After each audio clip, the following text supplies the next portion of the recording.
ஒரு கட்சி தலைவர் அவர் முன்னால் ஒருத்தன் போய் டூ வீலரை நிறுத்துறான், அப்போ அவருடைய பாதுகாப்பு என்னன்னு எவனும் கேள்வி கேட்கல. திருமாவளவன் ஏன் இறங்கி வந்து அதை தடுக்கலங்கிறான்.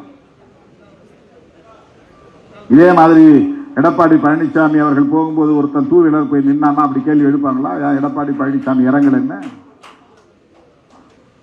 ஒரு நிமிஷம் கூட இல்லை. ஏன் என்ன நடந்ததுன்னே தெரியல.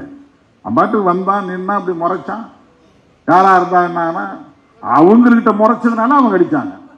அவன் யாரு, என்ன சாதி, என்ன மதம் ஒன்றும் தெரியாது. எப்ப ஓரமா நில்லுங்கன்னு போலீஸ் போய் கேட்கறாங்க, அவ்வளவுதான்.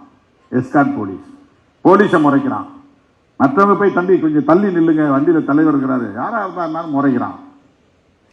முறைச்சதுக்கு தான் அடியை தவிர அவன் என்ன சாதினுங்கிறது தெரிஞ்சு அடி இல்லை. அவ்வளவு திமிராடா உனக்கு, அவ்வளவு ஆணவமாடா உனக்கு அப்படின்னு அவன் திமிரா முறைச்சு பார்த்தது தான் அடிச்சாங்க. 4 தட்டு தட்டினாங்க, ஒன்னும் ஒழுங்கா அடிக்கல, 4 தட்டு தட்டினாங்க.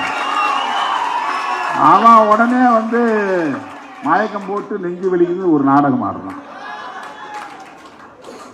என்ன என்ன நாடகம் பாருங்க. நான் சொன்னேன் போலீஸ் கிட்ட, சார் அது ஒன்றும் இல்லை, யாரும் தம்பி தெரியாமல் வேண்டாம், விட்டுருங்க, ஒன்றும் கேஸ்லாம் போட வேண்டாம். நம்ம தம்பியோ அந்த மாதிரி உடனே ஃபோன் பண்ணி, ஏன்பா தேவையில்லாமல் இதை ஊதிப்பு இருக்கிறீங்க, விடுங்க, ஏதோ தெரியாமல் நின்னா நீங்கள் போய் சத்தம் போட்டீங்க, இப்போ முடிஞ்சு போச்சு, விட்டுருங்க அப்படின்னு சொல்லிட்டு நான் போயிட்டேன். உடனே திருமாவளவன் அடிக்க சொன்னார்.